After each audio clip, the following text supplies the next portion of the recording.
દૈવી અનુષ્ઠાન વૈદિક પરંપરાથી ચાલતી નવરાત્રિને લવરાત્રિ કહેનાર સ્વામિનારાયણ સંપ્રદાયના સામે દામનગર રાષ્ટ્રીય સંત સુરક્ષા પરિષદ ગુજરાત પ્રદેશ અધ્યક્ષ અમરેલી જિલ્લા ધર્મ સાંસદ પૂજ્ય ભક્તિગીરી માતાજી આક્રમક અનિષ્ટોના નાશ માટે દેવતાઓએ પણ જેની આરાધના કરી દૈવી પ્રાગટ્ય પર્વ નવરાત્રિ વૈદિક પરંપરાથી ચાલતી શક્તિની સાધનાના પવિત્ર દિવસો નવરાત્રિને લવરાત્રિ કહેનાર સ્વામિનારાયણના સાધુ સામે અનેક સવાલ કરતા વિદ્વાન ભગવતાચાર્ય પૂજ્ય ભક્તિગીરી માતાજી આક્રમક બન્યા.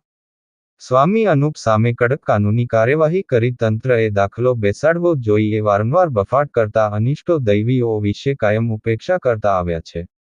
વેદ પુરાણો શાસ્ત્રો માંગ દૈવીઓના પ્રાગટ્ય અને કથા યુગો યુગાતર ચાલતી અને ઉજવાતી નવરાત્રિ વિશે આવી હલકી કક્ષાના નિવેદનો ક્યાં સુધી ચલાવીશું?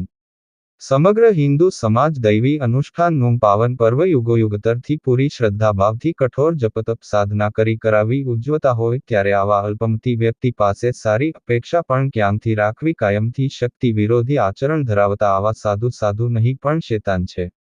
રિપોર્ટ નટવલાલ ભાતિયા. એટલે અનેક અસુરોનો સંહાર કરી અને માં જગદંબા જ્યારે પ્રગટ થઈ અને પ્રથમ દેવતાઓએ પૂજા કરીને ત્યાર પછી આપણે માનવોએ પૂજા કરી એક આધ્યાત્મિક માર્ગ તરફ આગળ વધવા માટે જો શક્તિ અને ભક્તિ જોઈતી હોય તો એના આ સંદર્ભમાં આ 9 દિવસની અંદર અનુષ્ઠાન કરી અને શક્તિ આપણે મેળવતા હોઈએ છીએ.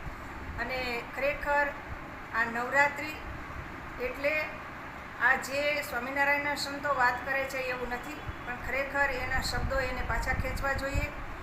અનેક સનાતન સંસ્થાઓને મારી કરબદ્ધ પ્રાર્થના છે કે વહેલી તકે આ લોકોની ઉપર કંઈક પગલાં લેવામાં આવે, નહીં તો વારંવાર આવા બફાટ કરવા અને વળી પછી 1-2 મિનિટ માફી માગતો વિડીયો મૂકી દેવો અને આ પરંપરા સ્વામિનારાયણ સંતોની રહી છે કાયમને માટે.